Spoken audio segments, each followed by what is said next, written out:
An opportunity for rotation for the managers, which brings a fair degree. Go head-to-head for a place in the semi-finals of the Carabao. Ready to go, you'll see plenty of changes, and as expected, Pep Guardiola dumped in this cup run so far. The same central back three has started the league defeat to City back. Certainly City were dominant as they took the lead.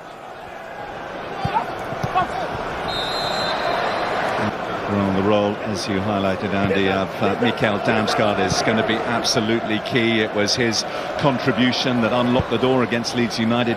It's a coincidence, Andy, when you look at the shape today and many of the personnel, 7 of the starters here, when they went to Bournemouth in one of the early. Just trying to get the balance today, play with 3 centre-halves, be defensively solid because City are so dangerous. But you mentioned Damsgaard there. I think it's a system that should free him up to get close to Kevin Schade. They have to carry an attacking threat. You can't get pinned in your own half. You'll struggle. Now. And of course Brentford have that long throw from Coyote, but they've got some big lads, all 3. Tonight, both of whom are named among the substitutes. It's a real feature of their game recently, particularly on this good winning run, just how many goals they have been scored. The attack, 18 years old, started at the West Ham United Academy, but has been impressing here and has been a regular feature. Yeah, just go slightly too early, but when you play with 3 centre-halves and wing-backs, you've got to try and get your wing-backs high up the pitch, and Rico Henry looking to get forward down the left. Coyote, I'm sure, will do a similar job down the right. One of those who's seen most of his action this season, actually, in this competition, certainly in terms of games from the start. This is his 3rd start of this, Aston Villa and Bournemouth.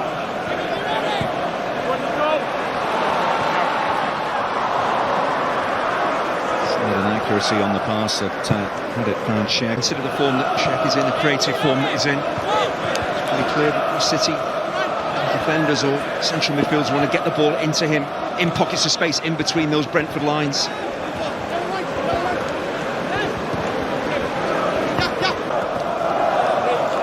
He's made his box of tricks tonight, hasn't he? I talked already about the freedom maybe Damsgaard is going to be given. It seems as though Shirky's been at Rico Henry, but it's a high line that Brentford are playing. They're squeezing City, they're pressing them, but when they're turned around, because they've got bodies in the City half, they can get caught out. Henry was mentioned in pressed by him. He's just had so many injury problems. He's just struggling to get regular games. Once he does, I think we'll see the very best of him in this formation. As mounting ball, it's aggressive from the City centre half. He just knocks Rico Henry off his feet. I think it's the landing that is the problems. The World Cup bound Uzbeki defence. Oh yeah, doing well to keep control. But Nico O'Reilly was alert down the City left. Yeah, again, it's aggressive from Brentford with the free kick. Every outfield player in the City half looking to pick up a ball on the edge of the box. They're not being passive and sitting in their own half and allowing City to play. And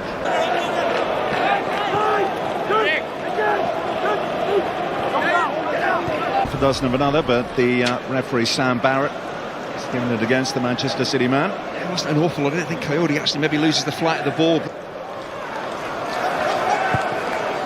Different setup, but a similar sort of. Some Brentford playing out from the back comfortably, little ball around the corner, then suddenly they're at that City defence. You've got to time that forward run. It's a really good defensive line that City hold the back four in.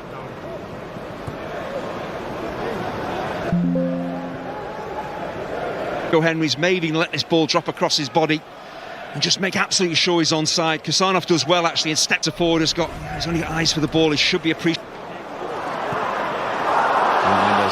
the heart of a really good move. He has a shot, but drags it wide. Yeah, there's big problems for Coyote there. Once he's off, it's the timing of that forward run. The weight of the pass from Reinders is excellent in the penalty area, so that means they end up having a shot from the edge of the box rather than the edge of the 6-yard box.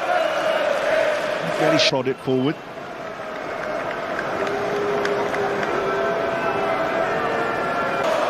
So Oscar Bobby does well. He opens the space up for himself. Just needs to take a breath and just pass that ball towards the far. Well, it's really poor from the City centre halves.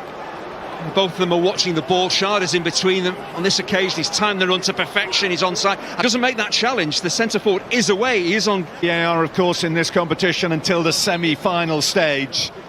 And that might be a moment that has a real bearing on which of these would say that, wouldn't they? But let's have another look at it and just see where. Taken out, and he is in on goal. And there are the other factors, aren't there, as to. He wanted to rest Foden, but again, Oscar Bob with that injury. Could have put Bernardo Silva on. He's gone for Foden. Moving to his left. He sees the right footer going to take it. He probably expects it maybe to go to that area of the goal, and it's tumbling down given the season he's had. Safety first. Very. Phil Foden coming on, so it remains 5. I'm sure Phil Foden would ideally want to play in a more central position, but he's been sent on to play where Oscar Bob was down the right-hand side. To see how he gets on, but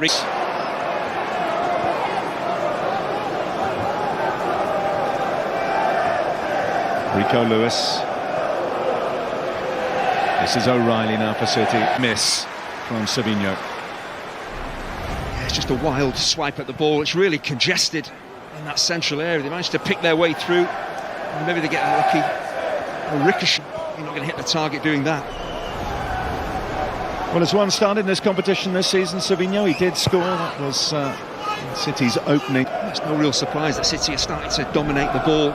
It was a positive start from Brentford. You can see the problem that they've got is getting up and high enough up the pitch to really affect City, get into their penalty area. And the defensive line from City, Shashada's just trying to get the timing on those forward runs, right. He's probably got one right out of the 4 runs that he's made so far.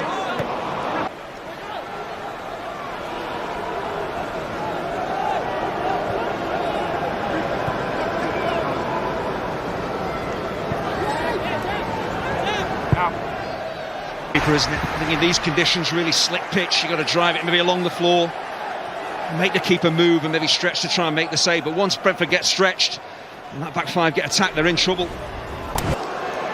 Signs that City are just starting to turn the screw a little bit here. Right.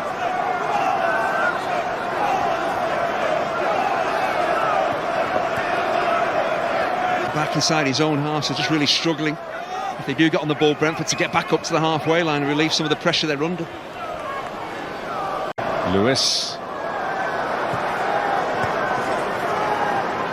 This is Savinho now. Centre-half, Arya there could really step across and maybe help him out, allowing other Brentford players to...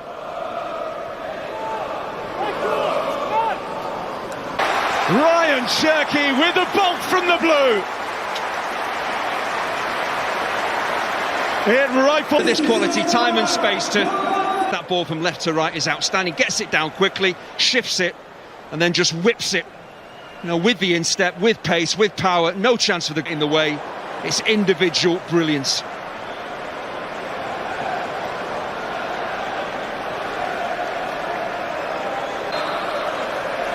So one for you, Erling.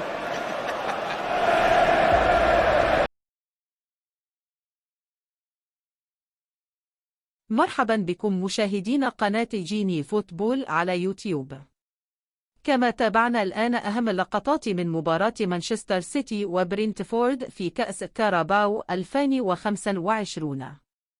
أقيمت المباراة يوم الأربعاء 17 من شهر ديسمبر عام 2025.